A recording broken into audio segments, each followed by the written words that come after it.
Mau bicara hukum, kalau Kapolrinya masih Listio Sigit, sampai berbulu nih gelas nggak akan ada perubahan, Pak. Bayangin gelas bisa bulu nggak? Jadi ini, kalau Pak Prabowo sudah mengganti Kapolri, mungkin kita bicara hukum. Karena saya percaya banyak perwira-perwira yang tidak mau institusi Polri rusak oleh Kapolrinya.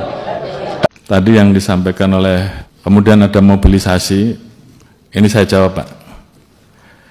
Menurut saya itu kebetulan saja, Pak. Dan kemudian ada berita yang di framing. Tapi dalam hal ini saya sampaikan, Pak, kalau memang ada anggota saya yang terlibat dan tersangkut dalam peristiwa Timah, saya yang minta Jaksa Agung untuk anggota saya diproses. Mau bicara hukum, kalau Kapolrinya masih Listio Sigit, sampai berbulu nih gelas nggak akan ada perubahan, Pak. Bayangin gelas bisa bulu nggak? Jadi ini, kalau Pak Prabowo sudah mengganti Kapolri, mungkin kita bicara hukum. Karena saya percaya banyak perwira-perwira yang tidak mau institusi Polri rusak oleh Kapolrinya. Tapi kalau masih dia yang jadi Kapolri, nggak ada harapan, Pak. Itu yang pertama kalau hukum. Politik tadi, kalau Pak Prabowo tidak menemukan kekuatannya sebagai presiden, nggak usah ngomong politik. Lalu apa yang harus kita lakukan? Yang bisa mengubah para penguasa ini, kalau ada kerumunan dan ada HP, Pak. Dua ini aja. Kemarin revisi undang-undang pilkada yang bermaksud membegal putusan Mahkamah Konstitusi, bubar jalan gara-gara apa? Banyak orang berkumpul di depan gedung DPR dan di berbagai kota, bubar jalan. Bubar jalan. Jadi nggak usah ngomong politik, nggak ngomong hukum. Bisa nggak kita bawa orang sebanyak-banyaknya? Saya kira bubar tuh. Kenapa? Karena semua yang dukung ini juga, saya kira tidak dengan hati yang bersih. Kan ini ilmunya Edgar Hoover nih, Edgar H. Hoover. Ya, yang mengumpulkan semua kasus-kasus para elit-elit. Silakan lu nyolong datamu sama gua. Ini kan mereka di tiang gantungan, Pak. Jadi kalau dibilang mereka dukung Jokowi itu dengan tulus ikhlas, enggak. Semua pada takut. Kenapa? Ya banyak dosanya. Kalau nggak ada dosanya, emang takut. Kayak Bu Mega misalnya, emang gue pikirin, suka lu, panggil gue katanya sama Kapolri. Kan gitu nih. Jadi perubahan itu hanya akan dimungkinkan di jalanan, Pak. Saya tidak menyuruh orang ke jalanan, tapi kan ditanya tadi ya, gimana caranya mengubah? Ya orang di jalan. Yang ditakuti cuma itu. Nggak ada yang lain. Ya. Jadi mari kita coba dari sini 100 orang, nanti 1000 orang, lalu 10.000 orang, mulanya di Jakarta, lalu Bandung, Surabaya, dan seterusnya. Hanya itu yang akan mengubah negara ini. Kalau tidak, apa yang kita alami 10 tahun Jokowi hanya akan diulang pada tahun-tahun mendatang. Iya, kalau masih Pak Prabowo jadi presiden, kalau 2029 yang menang Gibran gimana dong? Kan ini pilkada sedang diatur-atur supaya semua jadi anak buahnya. Dalam artian bisa nanti menguasai negara dong. Jadi kalau tidak sekarang memang nggak ada kesempatan lain. Salah satu cara mengubah itu, langkah pertama adalah memastikan di pilkada bukan calon-calon yang didukung oleh Mulyono. Kan gitu nih. Karena ada pepatah Cina bilang, terima kebaikan orang, Anda kehilangan kemerdekaan. Lah bayangin orang kayak Lutfi, kayak RK, bukan minta dukungan rakyat, minta dukungannya Mulyono. Sampai kayaknya Jokowi itu buka jasa titipan tuh, Justip pilkada. Gila kan?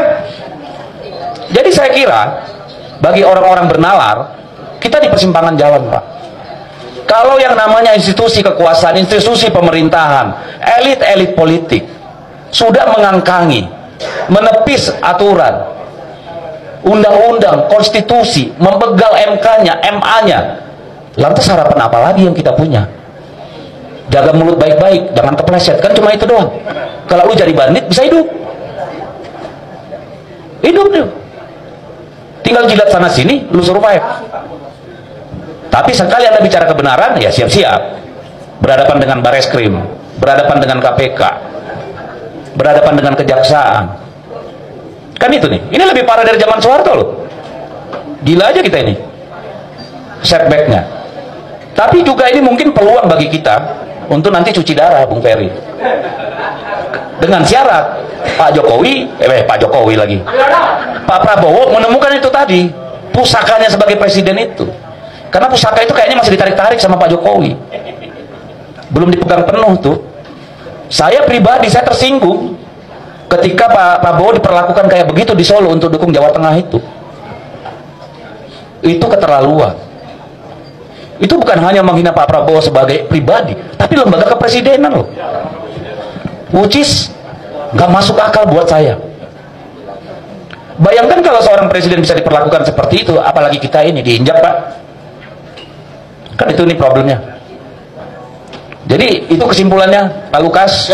Jangan berharap perubahan secara politik maupun secara hukum yang mungkin hanya ketika rakyat mengatakan cukup, muat, dan seperti Wujud Tukul bilang lawan. Bismillahirrahmanirrahim. Jumpa lagi dengan channel Media Demokrasi.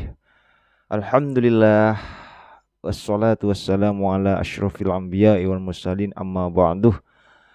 Kita berjumpa lagi dengan kondisi yang sangat sehat dan alhamdulillah diberikan kesehatan dan juga semoga diberikan kelancaran rezeki.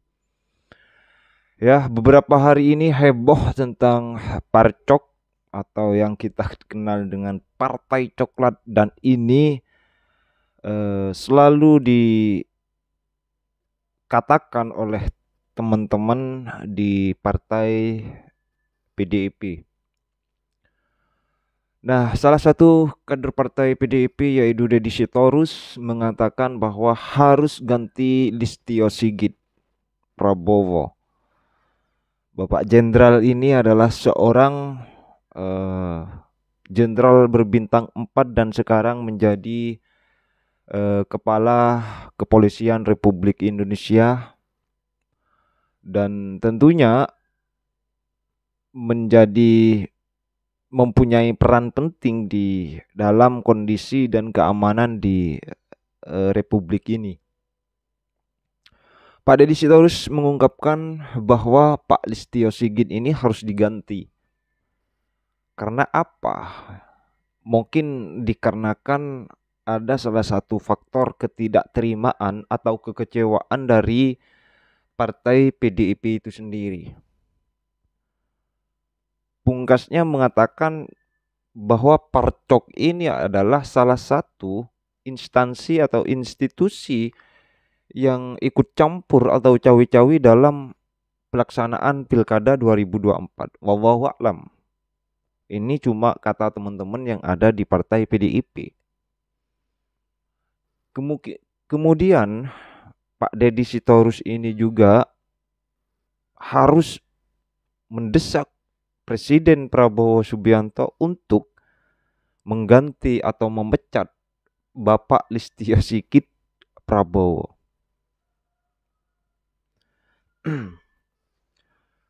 Ya, bagi saya pribadi ya, kalau untuk persoalan pecat-mepecat oke lah. Tapi faktornya ini tidak ada, Bapak Jenderal ini tidak ada dan tidak terbukti dari segi mana kesalahan dari Pak Kapolri ini. Kan tidak terbukti sampai hari ini. Hanya saja narasi dan narasi. Tuduhan demi tuduhan. Apa jangan-jangan dikarenakan Pak Listio Sigit ini dekat dengan Pak Jokowi? Wallahu a'lam.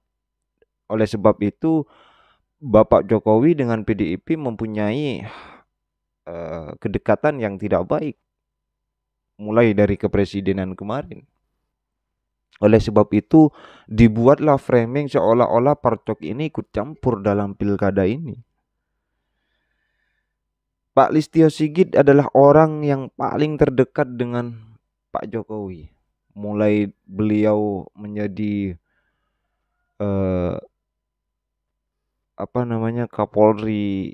Kapolda di Jawa Tengah, terus kemudian pindah ke Jakarta. Ketika Pak Jokowi menjadi presiden, diangkatlah menjadi Kapolri. Memang harus diakui bahwa Pak Listio ini orang terdekat Pak Jokowi. Jelaslah. Kalau PDIP menuduhkan itu, cuma sampai hari ini tidak terbukti bahwa Pak Listio Sigit itu cawi-cawi dalam persoalan pilkada. Oleh sebab itu, ayolah Pak Deddy Sitorus, ayo kita mulai sadar, jangan sampai mengkambing hitamkan orang lain dikarenakan hanya kepentingan-kepentingan PDIP. Ini bukan persoalan individu Pak Listio Sigit loh, tapi ini menyangkut institusi yang sangat besar di Republik ini dan institusi yang menjaga keamanan dan kedamaian di Republik ini. Kalau sampai ini nanti tidak baik-baik saja, kepala-kepalanya ini dipecat, maka bagaimana dengan hal-hal yang lain? Kita tidak boleh membawa narasi atau framing terhadap kepolisian. Diakui atau tidak oleh teman-teman yang ada di PDIP bahwa kepuasan masyarakat survei, kepuasan masyarakat hari ini terhadap kepolisian Republik Indonesia ini masih 80%. Artinya masyarakat masih sangat puas terhadap kinerjanya Pak Listio Sigit. Saya rasa demikian, terima kasih. Semoga tetap diberikan kelancaran. Assalamualaikum warahmatullahi wabarakatuh.